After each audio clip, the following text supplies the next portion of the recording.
Thank you, Karen. Okie dokes, all good.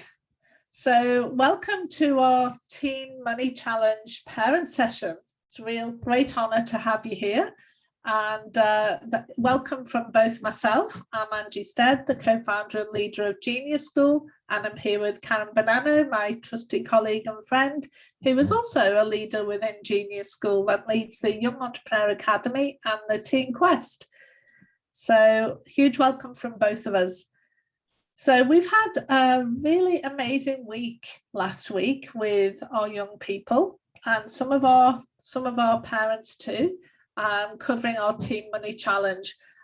Before I just go into what we've covered and what the Teen Money Challenge is about and why we do what we do, just a brief intro to Genius School and what we're about.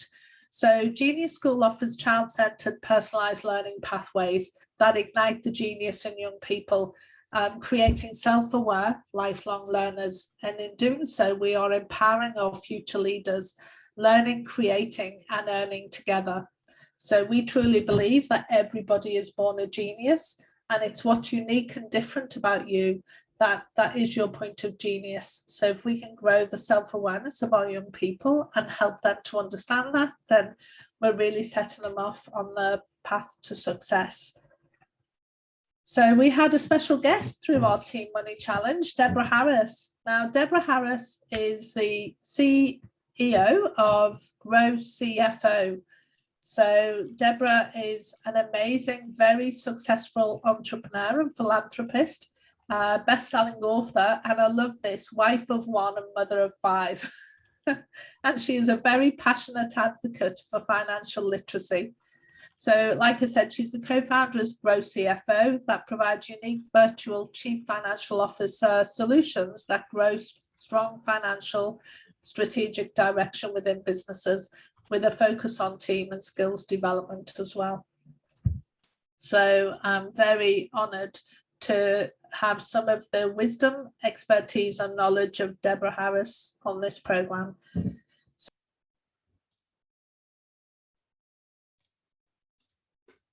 Just need to unmute Angie. Can you hear me? Yeah, I just went to admit Robin and you must have done that at exactly the same time. I muted myself. Oh, that's so funny. So what Deborah Harris and ourselves at Genius School covered over the last week was financial literacy, supporting our young people in understanding some of the language and the terminology around finances so that they can engage in conversation and understand what people are talking about when they're talking about business revenue, profit and loss, and some other financial terms. And that supports too in the growth of prosperity consciousness. You'll have heard that we busted a few money myths, for example. We're helping, the goal is that we have our young people having a very positive mindset around money. So that they can feel that they can openly and freely discuss financial issues or money, ask questions, and therefore be more open to learning, and not only to learning but understanding what they're hearing too around their financial wellness. Because it's really money. We need money for everything that we do in life, and we certainly need it for survival. And we want our young people to really thrive, to grow, and to be valuable contributors in society. And money plays a huge part in that, whether we like it or we don't. So in doing that, in building our prosperity consciousness and financial literacy, we then got our young people to be looking at priorities to build wealth. Not our priorities, not the priorities the government or other people might impose, but priorities for them, looking at what's important to them and how they would like, what wealth looks like to them and how they would like to build their own wealth and how they'd like to contribute to society. In order to do that, we need to know how to set realistic budgets. So we looked at budget planners, how to set realistic budgets so that earning money becomes something that is meaningful and achievable to them as individuals. Then, of course, it's not worth just setting a budget and thinking, right, that's it, that's done, that'll work, because it doesn't work on its own. We have to make sure that we measure our progress, we break our goals down into smaller goals, and we measure the detail. There is that whole quote in the UK, what is it? Look after the pennies and the pounds will look after themselves. So and that never made sense to me when I was a child, but it makes perfect sense now. You know, if we look after those small amounts of money and measure what matters along the way, and make sure there's no wastage in the whole plumbing system, then obviously the big amounts of money are just going to come our way, and we'll be able to make a bigger difference. And we also looked at the common mistakes that adults make and how they can avoid them, so that, you know, there's no such thing as an original mistake. So if we can, the more we can learn from other people's mistakes, the better. And we were very happy to share some of the mistakes we've made, so that they don't make the same mistakes as we did. So pretty cool week. So then, you know, when we talk about what it means to be financially literate, I mean, obviously in a week's course, we're not going to cover off that whole topic and have, you know, financial gurus by the end of it, but we can build a solid foundation around being financially capable, how to manage personal finances, how to budget, making sure that we have sufficient funds to be able to invest, to make positive decisions around money that go way beyond survival, looking at building positive relationships with money, because it is something that we all need, and we all need to live with, and we all need to be able to manage. And the earlier we learn this, the better off we are throughout our whole lives. So education is the key to success when it comes to money, for sure. And that is a quote too from Jason Fernando, The Ultimate Guide to Financial Literacy. So I definitely encourage anybody to read and learn more about this. You will see more in Genius School. Like I say, this is the foundation, and we're very excited to be able to bring this. So Karen, can I hand over to you to talk about setting personal money goals? What I'd be interested in, Angie, seeing as we're such a small group, and most of the people here were with us during the week, or were kind of in the background with their kids. I see Rich said, yes, the relationship with money piece resonates. So, I mean, what sort of discussions did you have with your kids around that whole concept of financial literacy? Was it a challenging conversation, or was it an interesting conversation? I'd be interested to know, because, you know, you guys were with us during the week, and you were there with your kids. Yeah, Karen, I'll speak up first. What was really interesting, it wasn't just with the kids, it was a family conversation. I got a young pup here who's going, come on, feed me, take me for a walk. So I'll let him be. Excuse the barking for a second. I'll hear it, Rich. Oh, good. Part of the conversation was around, as adults, our limiting beliefs and the sayings, and, you know, everything that you were bringing up about money. You know, like when I was a kid, you know, rich people in my family were frowned upon. It's like, oh, they must have done something to get. I grew up in Africa, so wealth was built on primarily on corruption, or that was the perception anyway. So wealth was a bad thing in my family world, and it was ingrained in us as kids. You know, it's money is the root of all evil, and all of those sayings, which actually, when you put it out there and you speak it into your child's world, like, they believe it, because that's the parent speaking, the one person you trust the most in the world. So my wife and I were kind of thinking about our own beliefs.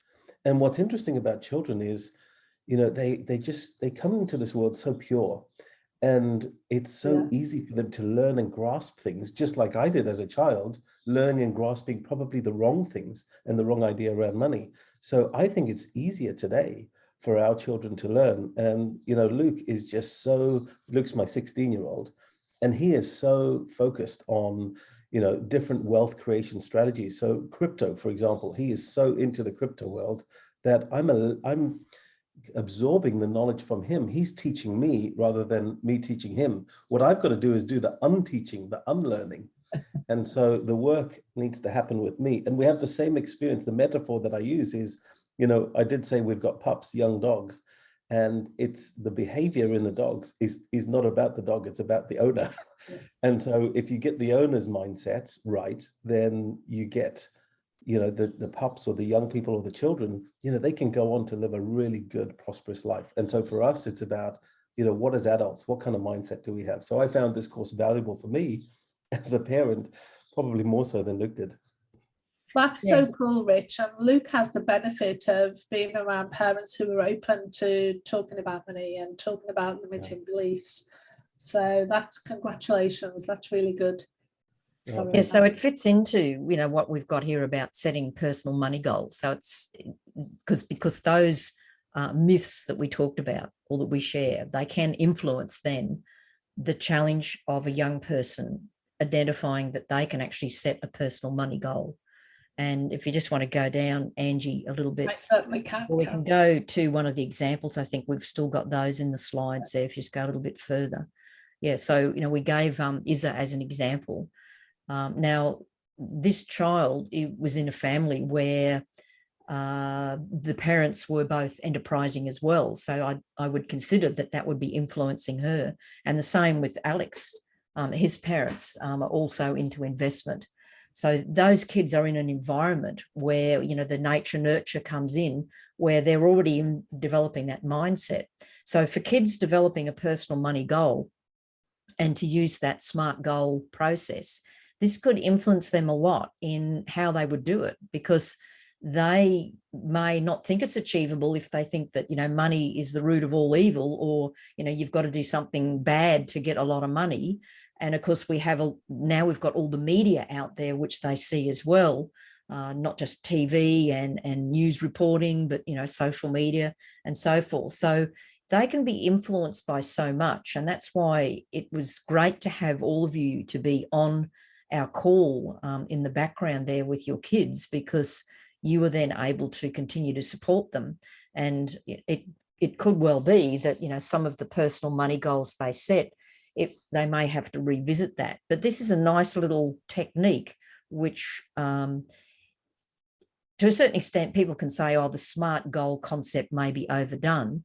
But if you really do develop a goal, and it doesn't necessarily have to be about money, it could be about anything related to them. It could be about their scholastic academic outcomes that they want. But for us, for this course, we were focusing on money goals. So if they set that, then it's great that, as we go through, Angie mentioned at the beginning about, measuring as well. So this is all built into those goals. So it'd be interesting, did anyone have any challenges with their child in developing a SMART money goal?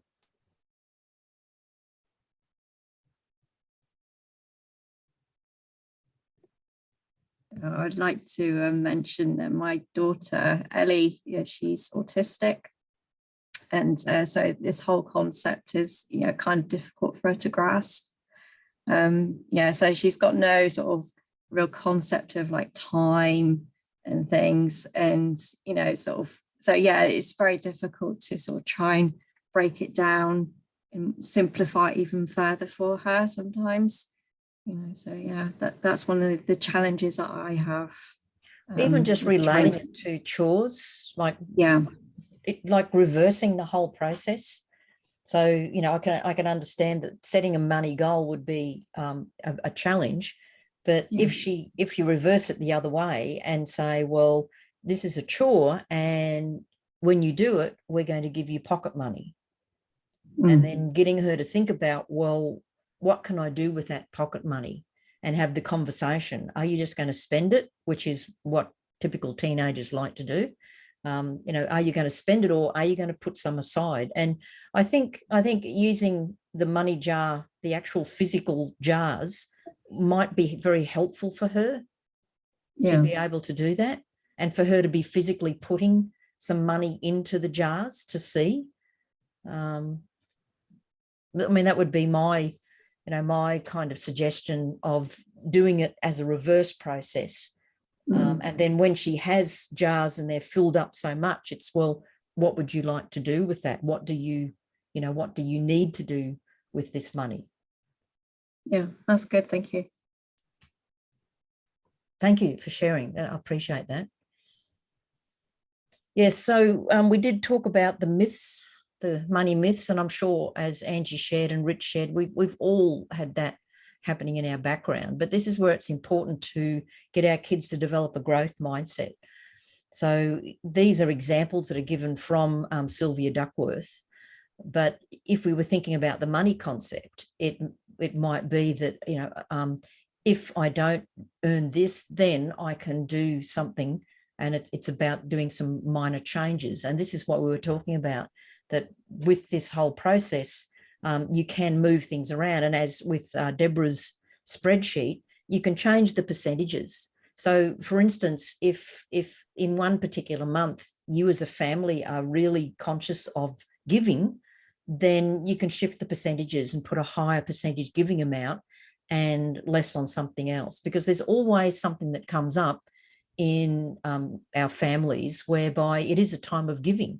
And particularly now as we go into this end of year, summer, festive season, depending on what you do as a family, but we're all looking, and I know myself that I'm looking and going, oh, I'm spending a little bit more now at this time of the year, but it's all about giving. It's all about getting the gifts that I want to give to people to express, my love for them. So, the percentages can change. And this opens up a conversation about how your personal money spending may change according to what's happening at a particular time, whether it be seasonal or whether it be planning, a holiday. And so therefore it's the luxury lifestyle that might have to have a little bit more money put in. So your percentages change. But I think what Deb has shared with us here, these 6 money jars, are really great foundational toolkit for every child to have.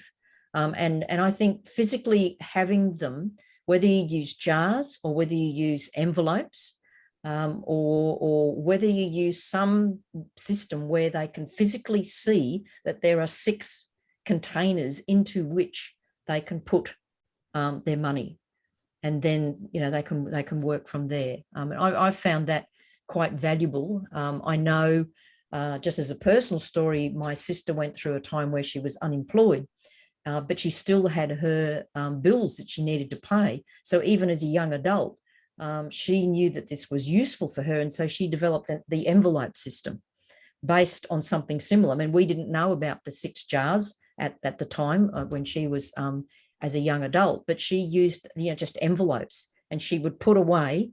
And that was in the day when you would actually get your pay packet in a little brown envelope, and it was cash. So she could actually physically put her money away, which is a little bit different now, of course. But she was able to do that. And so as a result, she was able to manage in that time when she was unemployed to be able to continue to meet her commitments. Great thing is you can get your bank to do it now. You can set up multiple accounts and just get your bank to put percentages across or fixed amounts. But my friend, even now, has, for her personal spending budget, she draws it out in cash, so she can physically see if the money's running out. So, because it's too easy with an electronic card to lose track, isn't it? Yeah. But I think for kids, this concept is quite good, because it is teaching them that basic financial literacy of what are the kind of distribution of money that they will face to give them a promising future. So when they're investing in themselves for education, when they're looking at their financial freedom and what they're going to be putting aside and not touch, but allow it to be invested. So I think this is really great to be able to have young people exposed to it. So I'm going to hand back to you, Angie. Thank you, Karen. So when we look at financial priorities, we introduced the whole idea of there's different types of income. So we kept it to the basic 2 levels. We looked at earned income, which is what you earn swapping dollars for hours. And most of us start off with that. Most of us spend our whole life up to retirement doing that. And, that's a pretty noble way to earn money. But it's really important, if you're going to earn money through earned income, that you do what you love.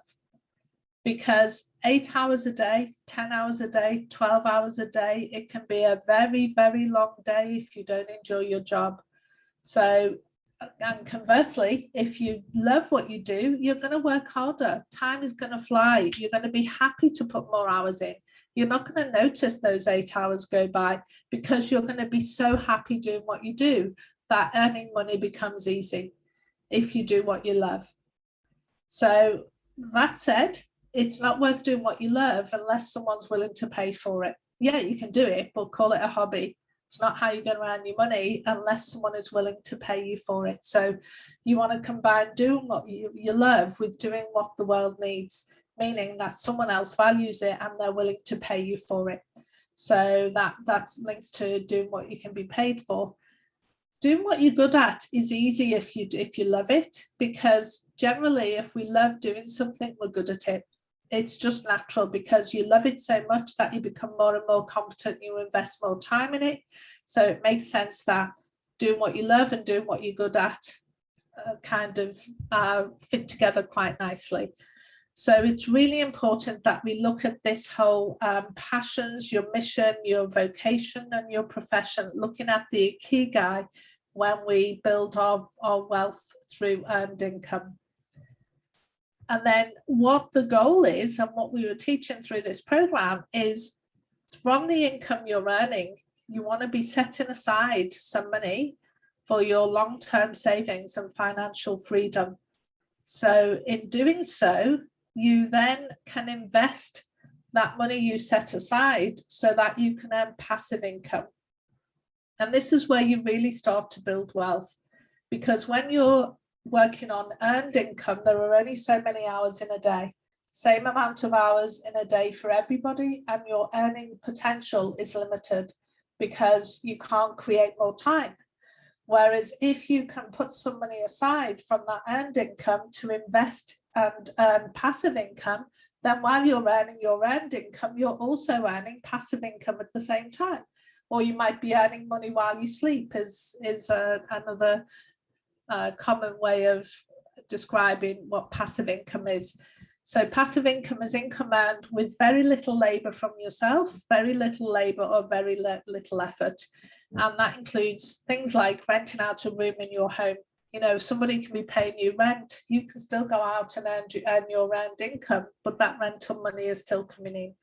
It can be from commissions, promoting other people's products, or it can be interest earned on investments. So we want to be teaching our young people whilst they're young to be setting money aside so that they can, for their future, be able to earn passive income. And it takes discipline. It takes this financial awareness, this financial literacy, knowing how to plan strategically your spending. So that's our goal. So did you have any interesting conversations with your young people or with each other as adults around the distinction between earned income and passive income? Was it a new concept to your teens, or is it something you talked about before?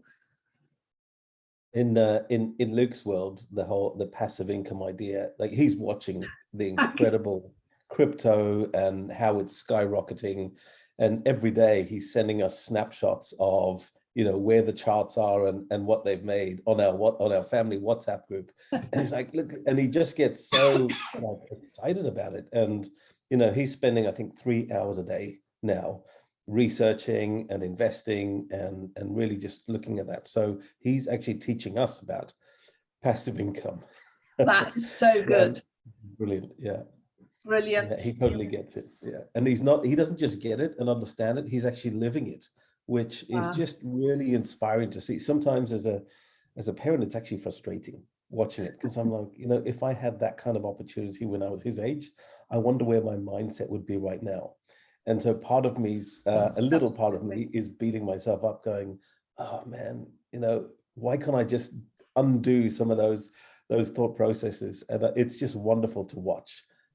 You know, how he's growing and sharing that with us. And he's about to kind of develop his own course and program for other kids to kind of learn the things. So, you know, fair play to him. So we just encourage him and go for it, because I think, you know, not only does he get it from a understanding the language of it, but he gets it from a living and breathing it and showing some of the results. And we're happy to let him take some of the risks that are involved in the investing side so that he can learn in real time and actually feel the losses that sometimes come from that sort of investing too. Yeah, there's no better way to learn, Rich. That's so cool to hear. I can so imagine. He's come a long way. Oh gosh, he has. Do you remember him beginning of the year on the YEA? I do, yeah. I do. Yeah, he was a real great contributor. He was a great participant in Young Entrepreneur Academy, Rich. So it's great to hear. He was just being the star that he is. Yes. So confident in himself and, you know, happy to kind of speak out. But it's wonderful to watch how that's evolved and developed, and, you know, he becomes more conscious of his natural gifts and talents and then lives in that and, you know, has the freedom to do that and explore it. Absolutely. Yeah, it's great to hear how well he's done. Thank you. Yeah, thank you. So then we, as Karen referred to earlier, we encouraged our young people to set realistic budgets, and we looked at the different types of budgets. So, you know, we've got our investments or budgets that might be short term, like paying for a holiday or paying off a small amount of debt. Then we've got mid-term and we've got long-term. So again, the idea is that building awareness that it's not like, you know, I want something, I want it now, or it's going to happen and I'm going to make it happen by next week. That we have to look at short, mid and long-term plans, and that, you know, it's that whole delayed gratification. You know, sometimes we have to put money away for like 3 to 5 years before we really start to see something happening. And this is why starting younger, you know, that you can be in your early 20s and be financially free if you manage your money really well and you know what you're doing and know how to invest, etc. So building awareness around that was really important. And then looking at how to earn money. Like, there are many, many ways. Yes, savings, investments, simple investment, savings accounts, etc. But looking at where's our money coming from. So we're making conscious decisions. Am I going to go out and is it going to be earned money? Or am I in a lucky position like Luke where I can go and invest money?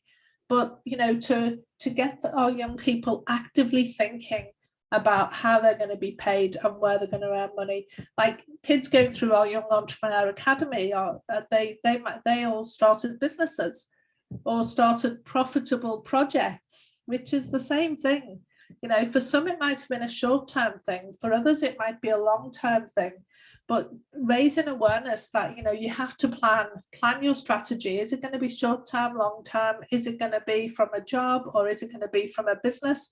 So they're making conscious decisions at every step of the way on how they want to earn money. And then if they are running a business, then how are they going to pay themselves within that business? Is it going to be a hands-off plan where everybody else does the work? And they just take some owner's compensation, or are they on the tools? Are they actually working in the business? Well, that's fine. If you do that, make sure you're paying yourself as a worker in the business, but make sure you're paying yourself as the person leading the business or managing the team. So we get them consciously looking at the different levels they play within the business and making sure that they're compensating themselves for every step of the way. Also planning their profit. So Deb Harris shared with us how we should be planning for profit first. We don't have all the business activities and hope to make a profit. We actually budget the profit into our financial plan and our strategic plan within the business. So I think that was absolutely gold, and many business programs don't teach that. So real cool that Debs was able to share that. Did anybody get any particular distinctions from what Deb shared around planning for your business and the different levels of earning within the business, or was it completely new to you?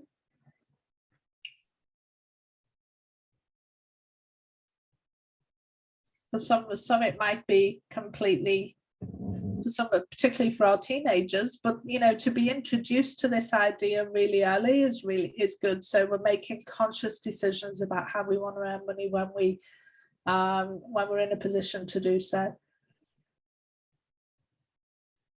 And then, of course, Deb shared too, Deborah Harris, I should say, keep calling her Deb, sorry, it's term of endearment.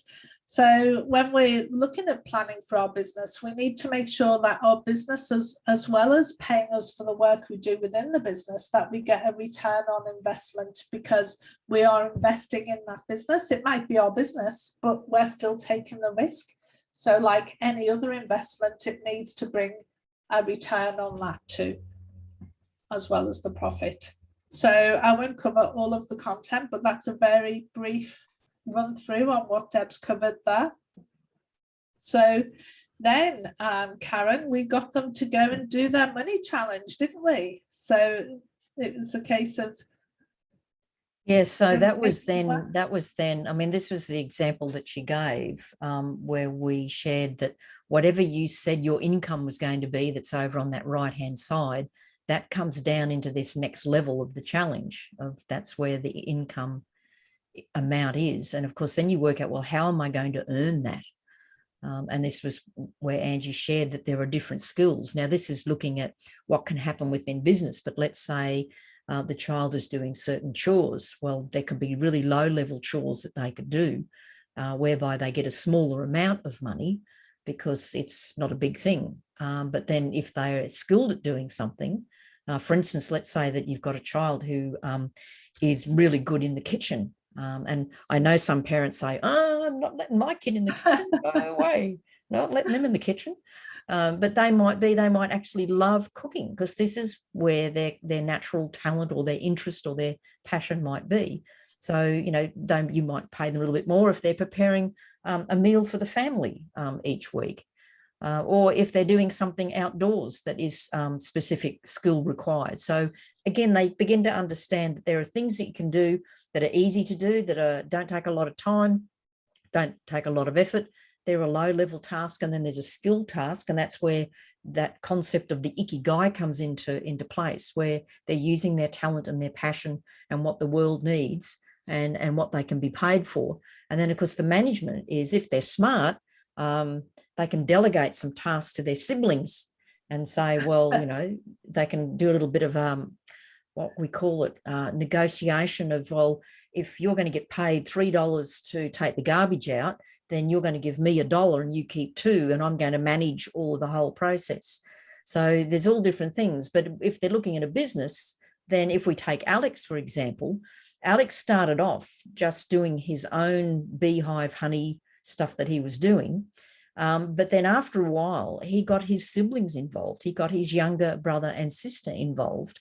And so he now, I saw one picture I saw that he had on his Facebook was the siblings, and he's sitting around, and they had there saying, we're doing our business strategy plan. So he's in this management role. So if he's smart, he'll be paying himself more out of the business, because he's now in a managing role, managing his siblings. And then, of course, the siblings love doing their videos. So he allows them to get in and do that. So we see more videos now appearing where it's Steph and it's Xavier, who are Queen Bee and X-Man, I think are the terms they use. So they are doing some of the videos now, I see. So this is him now becoming more managing. So he can actually have some more money coming to him in his managing, rather than doing the low-level tasks or even the skill tasks, unless he wants to. So this is the magic of learning this at a young age. And here we've got Alex, who I think he's 15 now. And so, he's really going ahead in leaps and bounds because he knows what he's doing, and he spent his time with us.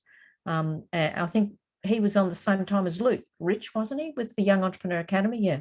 And of course, now these two young fellows have teamed up with one of our other graduates, and they're going to another level. And these guys are all at a young age, 16, 15 and 14, I think is the age bracket. And then so that was the money challenge. Yeah, that's right. That's so cool. Thanks, Karen. Yeah. So then we were looking at measuring the results. So we, through their big vision, their why, they had to take tangible and action orientated steps in order to achieve key results, which were their goals, and where they had to be smart goals, but they had to measure their progress along the way. So there's no waiting a month or 3 months to see if it all worked. It's like measuring, being really disciplined and measuring, have I achieved what I need to achieve today, this day, or this week? So that if there are any tweaks and adjustments that have to be made, they're made before it becomes a problem. And this is when we talked about the common mistakes that people make. This is a common mistake that adults make. They set a budget and then leave it alone and find that the budget's taken care of them and not the other way around. So, and again, we refer back to the goals when we look at this. And the reason we want our young people to be aware about money and to be aware about what they're doing with money and to be aware about their own talents and their own gifts is because their level of consciousness determines their level of success in life. So we use this as a strategy to grow self-awareness within our young people, and awareness around finances as well. And Roger James Hamilton has an amazing concept around the Wealth Lighthouse, where he looks at the different levels of the Wealth Lighthouse from infrared through to ultraviolet. And it maps directly to the jar money system we're talking about. So if we look at the Wealth Lighthouse here, so you can see that this white level here is ground level at the bottom where number 1 is. So infrared is below ground. So infrared is where you are spending more than you earn. So you've got more money going out than you've got coming in, and life is just tough. It's where we feel we have no control over our lives and that everything is just hard work. Existing is hard work because we don't know where the next meal is going to come from. None of our young people leaving our program should ever be in infrared, because we teach them how not to be. And it's around their level of thinking and their level of consciousness. So if we grow their self-awareness around their unique gifts and capabilities, straight away we're getting them into that foundation prism, which is red and orange. Now, when we look at the jar system, we can see the orange jar is where we put money aside for necessities. So the orange and red level here is the worker level. Remember, we talked about money earned. So money earned is the worker level, where we have enough money coming in to cover our costs. So that level is still a survival level, but we're comfortable. We're well fed, we're looked after, we've got everything to meet our basic needs. Then when we come to the yellow level here and the yellow jar, this is where we're planning for luxury and lifestyle. And this is where budgeting should be fun, because we plan for luxury and we plan for lifestyle. It won't just happen by itself. We have to plan for it. So this is where we say, okay, 10% say might be going aside to pay for those luxury items. And I think you said, Karen, designer clothes maybe are a luxury item. They're not a necessity, because you don't need designer clothes to stay warm. So they are a luxury item. Okay to have them, but we need to plan for them and put money aside. And that's the player level on the wealth spectrum. That's where things start to become a lot more fun, and we start to have more ability to go out and have, invest in good times or luxury items. So then we have the long-term savings, which is the green jar. That directly links to the performer level on the Wealth Lighthouse, which is where we might be, I think we've talked about Alex there, starting to step up and become a leader and to have his siblings working for him. Well, that's the whole concept of having teams of people working under you, where you can start to perform, start to actually have other people work with you and earn money with you, and it grows their ability to earn money and it grows your ability to earn money as well. And this is where understanding I'm so sorry, understanding our unique strengths where it can so much more easily get us to that level. And then we start going up to the blue, the purple, and the violet, which is financial freedom. The financial freedom jar here links to the conductor level. And that's where you might own multiple businesses and you play the conductor. And you're just actually, they're reporting to you on how those businesses are performing. And then we look at the trustee level, which is around education and self-improvement. And then ultimately giving to charity is where, the Richard Bransons and people like that of this world who can give all the money away and still have money coming back to them, and they can go and become a legend in their own right. So by teaching this jar system, we're teaching the basic concept of the Wealth Lighthouse, which is really gold for any young person to be learning when they're looking at building their wealth and building their future plans. Karen, do you have any more to add to that? Because I'm going to cough again, sorry. No, I just think it's great the way that Deborah has shared this, because even though we know that people who are at that legend level are usually, managing multiple companies and earning a lot, and they're just there as the leader, we can get this mindset, because this is really a mindset thing happening by understanding the jars.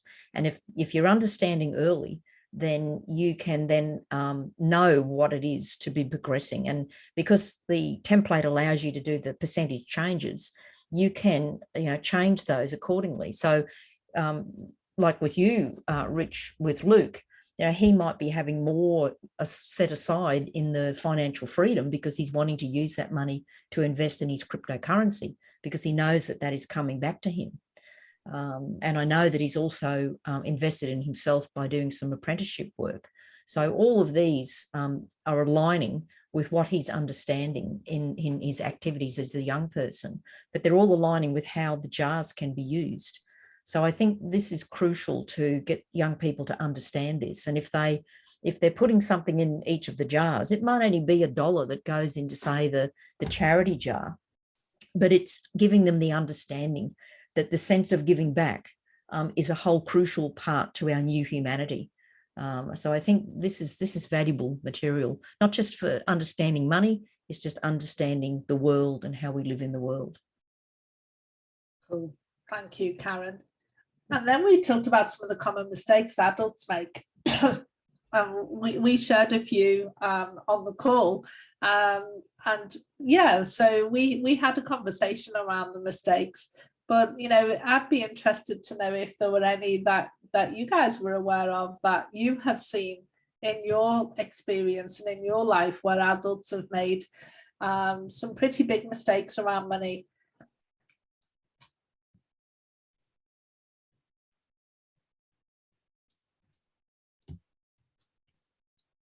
I think not being aware of having to plan for financial freedom is one of them. Most of us, particularly going back, 30, 40 years ago, you would go start employment in one place and expect to stay there for the rest of your life and then retire on what was then thought a pretty good retirement package. Well, I think that didn't work well for most people. And life's changed because now we have many jobs and many careers, and we can't rely on, what am I talking about? Secure employment, so to speak. That's one mistake that I've seen happen many times. Yeah, and we've seen the impact of not just the pandemic, but also the global financial crisis. Gosh, how many years ago was that now? About 12 years ago. And, our kids actually experienced that with us as we went through it. We had a business that we operated at the time that went under, and, our home was at risk from that. So I think, them seeing and experiencing some of those challenges in business and in life, things about our relationship with credit, for example, when times were tough and we accessed credit for things that we didn't need. And we've had a conversation with the kids about that. And, just hearing Luke the other day saying, yeah, I will never borrow that kind of money on credit unless it's to buy an asset like a house, is just music to my ears, because it just, for him to be kind of ingrained that kind of knowledge at such an early stage, and having seen some of the problems that, borrowing or, Yes. we made the mistake by doing a director's guarantee. Sometimes they work and sometimes it's right, but we did it on the wrong thing at the wrong time, and, it impacted us. So I think those kind of mistakes, them seeing in the real world, and then you get to see some mistakes in the news in kind of big issues like the GFC, where people who thought their jobs were so secure even in the financial markets, and you got whole banks closing and individuals losing nearly absolutely everything. So all of those are good conversation pieces to share with our children what's happening in the real world. There are no guarantees in life, but when you do have principles, then, you also watch those people who failed, some of the wealthiest people in the world. You look at Elon Musk, who a few years ago nearly lost everything. Yes. And yet he was able to rebuild his wealth because of his mindset and his network. So those are good conversations to have. That's right. Absolutely. And that's where investing in education is so important, because if you have that, that can't be, if you lose all your money, you've still got the ability to remake it all again once you've got that level of understanding. And what's great is that you were open to those conversations with Luke and your children, Rich. Like when I was growing up, money wasn't talked about and it was rude to ask. So, I had no idea what my parents earned or how much they spent on their mortgage or whatever it might have, the outgoings within the home, because it just wasn't talked about. Well, it's funny actually, because now when they want something, or when Luke wants something, we'll say, well, are you paying for that? And it's a different it's a different no this time. It's coming from him rather than us. But there are times when he feels he can be generous with it. So he'll be like, yeah, I'll treat you guys to a breakfast or a meal out, and he'll buy his sister something. But it's because he's making that decision consciously, and it doesn't constantly come from the bank of mum and dad. And so those are interesting conversations too. That's so cool. Great. All right. So suffice to say, having those conversations and talking about our mistakes is so good for our young people, because they look up to us and they learn from us. And, to see that things can go wrong and yet you're still here to tell the tale. There's always a way to fix it, but it takes that strategic thinking around finances. So then we got our young people to do their money challenge and to go and work with these templates, this amazing template that Deborah Harris put together for us, and to plan their financial future. And we talked about then, of course, the importance of reviewing and reflecting around our progress along this strategic planning, strategic spending planner. It's a bit of a tongue twister. So Karen, I would like to hand back over to you, please, because I want to start coughing. Okay. You need to get a drink of water there, I think, Angie.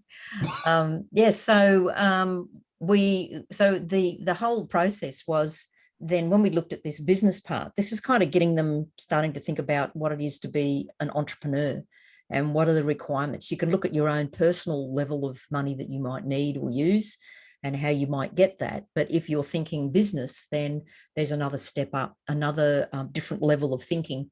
And that's where Deb went through and looked at the sense of you do have to set aside to cater for some of those, I guess, rewards that you get, but you need your percentage of money that you're setting aside to give back to the government, whether it be through GST or VAT, or whether it be through company tax if you set up a company. But if they're just, as we gave the examples, we talked about just being like a sole trader, and just gave examples of young people who are doing that, whereby they're just managing it for themselves, so they're not earning the income where they would be in a bracket to pay personal tax, or whether they'd be doing other company tax or anything else.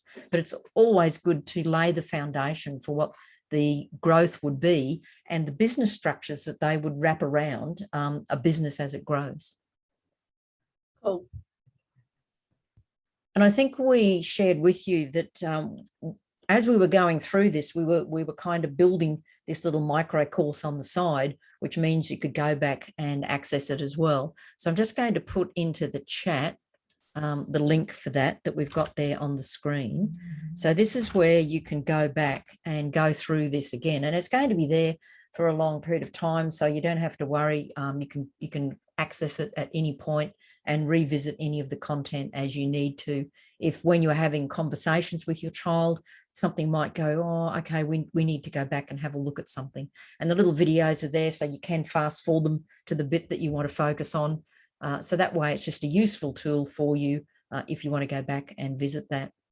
And then also too, we have other programs depending on where your child is at. So if they are struggling with even goal setting, and doesn't necessarily need to be around money goals, our Discovery Masterclass is all about getting them to understand and dive deep into who they are. And we go through that a little bit more detail about the Ikigai, about what they're good at, what their passion is, what the world needs, and then how they can set some goals. And our goal setting component that we do is all about what do they want to achieve in the next short-term, long-term or future vision that they have, and getting them to learn how to set up their SMART goals. So that's a 3-hour class. And Rich, who's on the call, and I run those every month. So we spend time with the kids and going through that. And we really see some changes in them because they come and they go, oh, why do I want to set goals? But as they begin to connect it with their personal life, they really start to see the value in setting something that then they can go back and they can check and they can set up these actionable steps. That's like stepping up a ladder to get to the top. And we use a little template to help them to do that, to map out how they're going to actually achieve their goal and the actionable outcomes that they're going to set themselves. So we've got that. We've given it's usually 147, and we've got a special discount for you. And again, I'll pop that information into the chat so that you've got that there. You've got the Discovery Masterclass with the code. I've been a bit tricky, Angie. I've got it sitting over here in a little text box, so I can quickly grab it and drop it in. Karen. Yeah, so then that's that kind of early level if they're looking at setting goals. And then we go into another level if they want to actually become a change maker. So this is for the kids who have got their kind of money jars in place, and they're really looking at that gift component and looking at, well, where can I give this back to? How can I identify something that is a concern or an issue or a global matter out there in the world, to be able to then get all of the background information I need to then be able to go out there and be a champion and a change maker and a voice for that particular cause or that particular project. And so we take our young people through this. And this is all about leadership, but it's all about developing their future skills. So it's the feedback we get from our young people is that really they've learned something new about how to navigate the digital world. Because if you're going to go out there and be a voice for a cause, you have to be able to do your research. And if we think about people who are up at that legend level in the spectrum, which matches up with that money jar, those people don't just go off there out of pure intuition. They go there with the background knowledge and information that they need to know how to make that difference in the world. What does the world need for it to go forward? And so one example we've got here of Sam, who is from New Zealand. For her, she was really conscious of the mental health issues that were happening around the world. And so she wanted to put together a powerful message about, are you okay? It's okay to ask for help. And she did this amazing multimedia presentation to do that. So if you have a child who's really interested in stepping up and being that change maker, being a leader and developing the skills and capacity and capability to do that, then this is an opportunity for you to have a chat. And I'll put the call details in there So you just need to book a call, have a chat, and it's looking about what are the best options. You know, is this an option? Or for our last one is our Young Entrepreneur Academy, which we've referred to throughout the Teen Challenge. And this is, as Rich has shared, Luke's been through it, and he's from where he was at the beginning of the year to where he is now is a whole different ballgame. And it's just helping them to kickstart and getting their head around this when they're starting business. So it's a good grounding. What we actually do in the Young Entrepreneur Academy, we've taken the adult program, which is all about how you establish your business and take it forward, and you do it in a unique and different way. We've taken that information and we've kind of condensed it down, repurposed it so it's in a way that is suitable for kids to understand. And we give them a little template which helps them to build their 90-day success plan and get them to go through the whole process and identifying their customer. So the example I've given here is Corinne, who is just absolutely passionate about her artwork. And so for her, she wanted to know how she could turn something that she was really great at and something she was passionate about and something that she spent hours each day doing just purely for her own interest, how she could turn that into a business. And so, we've got her there. She's got her Instagram page where she has her artwork and her exhibitions, and she continues to build that space, sharing with everybody her journey of how she has progressed as an artist. And if you see there in the image, she's got a little bit of jewelry as well. So she's now started doing a little bit of that. And if you see in one of the images there, in the Arts Galaxy one, you can see the image of a camera. So she's now doing a little bit of photography. So for her, she's grown her business from this art and developed it a little bit more. So again, if that's something of interest, if your child is interested in learning how to develop a business, and we've had our youngest graduate was 9 years of age. Yeah. And sometimes the kids come in and they don't have any idea, but within about the first week, end of the first week, they start to get their wheels in motion about, I could do this and I could make a business out of it. And it's great. We stay in contact with the kids, or we kind of, follow them on Facebook or Instagram, and we know what's going on. But we always touch base with their families as well, and share with them the amazing things and how delightful it has been to be a part of their journey as they've developed their talents and their skills in stepping forward. Thank you. So we've got only a couple of minutes. If anyone's got any questions, we could spend a bit of time just quickly answering any of those.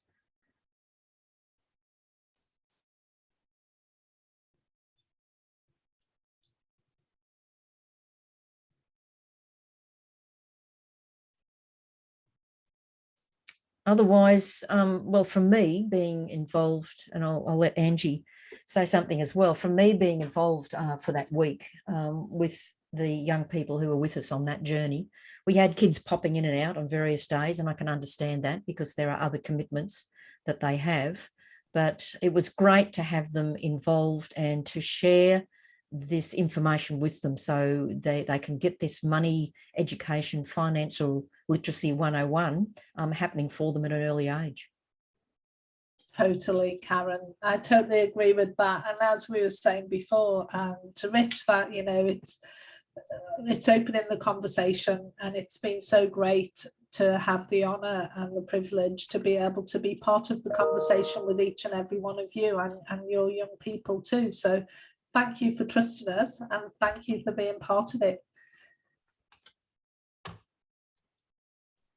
And keep in touch. If you are curious about what we do in Genius School, book a call. We're only too happy to talk to you about it, and to recommend what we think would be best for you based on your individual circumstances or needs or desires. But keep in touch through our Facebook group and Instagram too. We love to hear success stories, and who knows, we might see you in one of our future events in the coming 12 months. So stay connected and stay safe. Thank you, everybody. Thank you, Karen. Thank you, Rich. Bye. Bye.